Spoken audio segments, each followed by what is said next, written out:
So for those of y'all that like to drink, you like to drink your tequila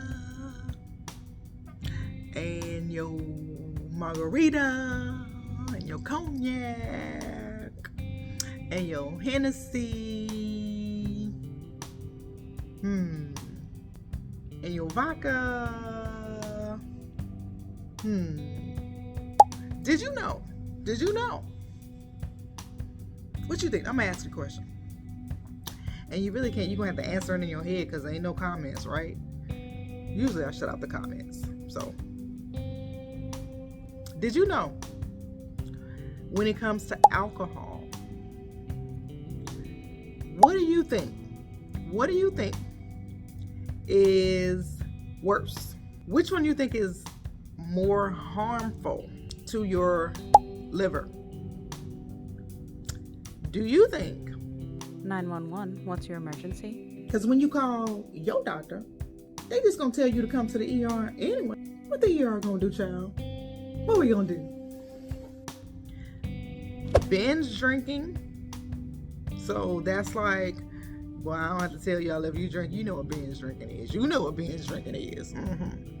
Binge drinking, that is, to be specific, when you drink a lot at one time.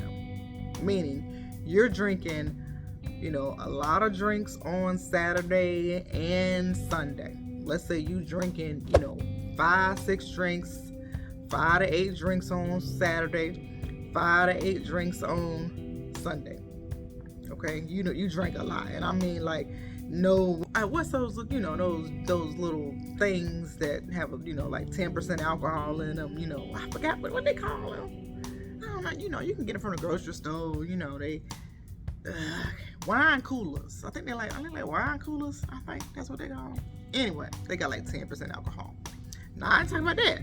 I'm talking about your sidecars and your old fashions. That kind of drink. That drink. Or you drink 1 to 2 drinks every day. Just, 1 old fashioned a day, maybe 1.5 old fashioned a day. Do you think that's worse, or the heavy binge drinking? You done drank, 5 to 8 drinks Saturday, 5 to 8 drinks Sunday. You don't really drink the rest of the week, but you're gonna be drinking on that Saturday or Sunday. Which one is your liver gonna be like, oh, dang, your liver? What you think? Well, I'm gonna tell you. I'm Dr. Jerisa, ER, your board certified ER doctor, good ER doctor, trying to help y'all be good patients, helping you understand what the ER gonna do, what they ain't gonna do, what you need to do when you leave there, and also what you can consider doing while you're in the waiting room. Listen, a lot of talk has come up lately with, and I'm just gonna say it, Wendy Williams. We all love Wendy Williams, and I saw that documentary and it broke me. There's so many things that could be talked about from a medical standpoint, legal standpoint, social standpoint from that docuseries and what she's experiencing. Prayers go out to her family, and what they're having to deal with. Dementia ain't no joke. I'm gonna do a separate video on dementia and what you as family members can do to first try to recognize it, because they ain't gonna recognize it. They're gonna need you to recognize it, and how you can support them. Another video. Back to alcohol and your drinking. Okay, your people think alcohol, and I'm not saying there's different types of dementia. Okay, but I hate to say what I like. What has the benefit of what has happened with Wendy Williams is that it can shed light and educate on what can be done to potentially prevent others from going through some of the similar complications and health conditions. Because a lot of people don't think, and now hopefully her story can help people think that the alcohol just ain't about liver. It ain't just about cirrhosis.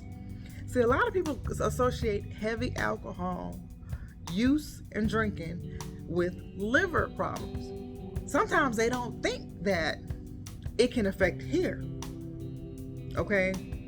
That it can cause dementia, it can cause peripheral neuropathy, it can cause you to have tingling sensation in your fingers, tips, and your feet. It can cause you to have lymph swelling. It's not just about cirrhosis and ascites and jaundice. Like, a lot of people know that. And I think one of the reasons why it might have been better controlled is because in the emergency room, when those patients come in, when you're coming in after a heavy drinking and you drink a lot and you're laid out and intoxicated, there's things that we do. We do things like banana bag. You know, we're trained to try to replenish some of the vitamin and nutritional deficiencies that you have because you're a chronic alcohol abuse. So if you are in denial, and this is where it is going to get good. If you're in denial about your alcohol use, then you ain't going to get what can help you and try to keep this up here. The thiamine, the folate, the B12, the vitamin Bs. Those are the nutrients that we give. And we also have an order. A lot of times when we were trained, this is what we're trained to do. We have an order of when we do it because we want to prevent things like brain swelling and, you know, things like that. And so many people, because they drink so heavy and they lay out, they don't seek medical attention.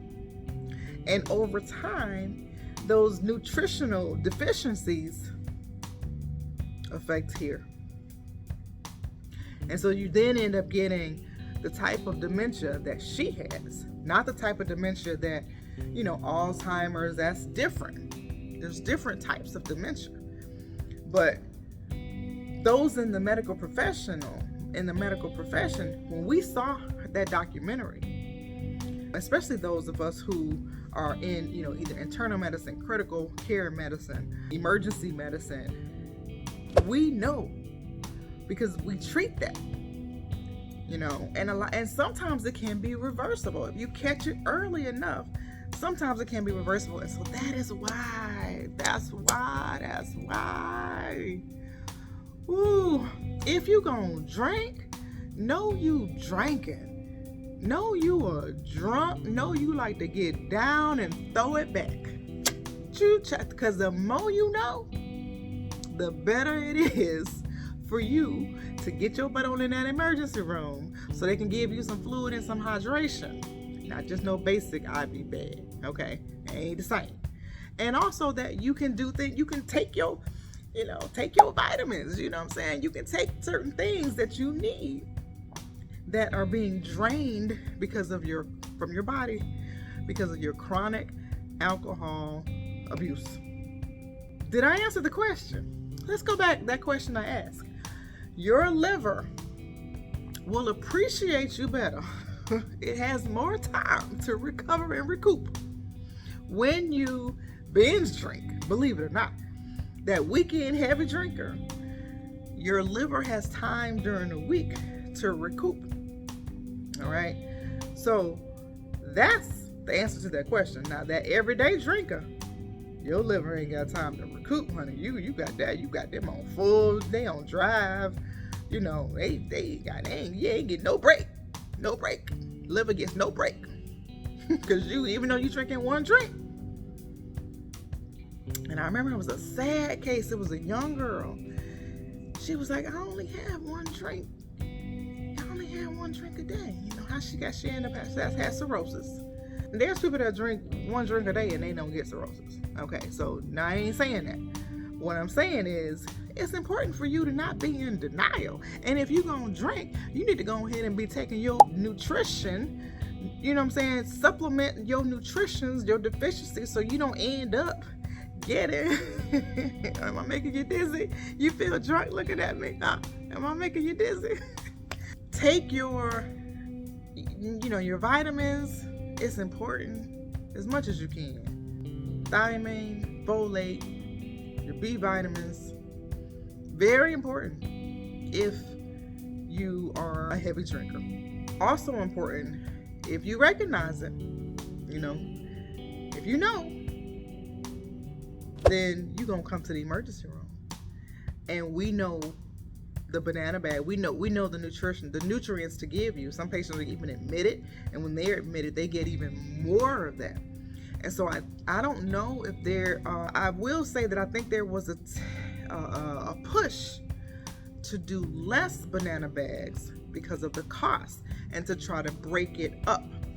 Okay, so there's probably some emergency rooms. I'm phasing out of ER, but there's probably some emergency rooms that may still give that, and there's some that may not, or they break it up into different forms, so you're still getting it, but it's just not the banana bag. You can make it up and you can do the recipe a little bit different so that you're accomplishing the same goal, but it may not be called a banana bag. All right, so that's probably just too much. That's probably for the ER resident there. But I'm just letting y'all know, don't be in denial. Don't sit there and be drinking it at home and then you gonna drink some water, some Gatorade, and you think that's that. No, that's it. No. Let's rehydrate you like appropriately. Okay, let's rehydrate you appropriately, so that way maybe we can kind of prevent some of this dementia. That type of dementia, okay? Wernicke-Korsakoff dementia. 911, what's your emergency?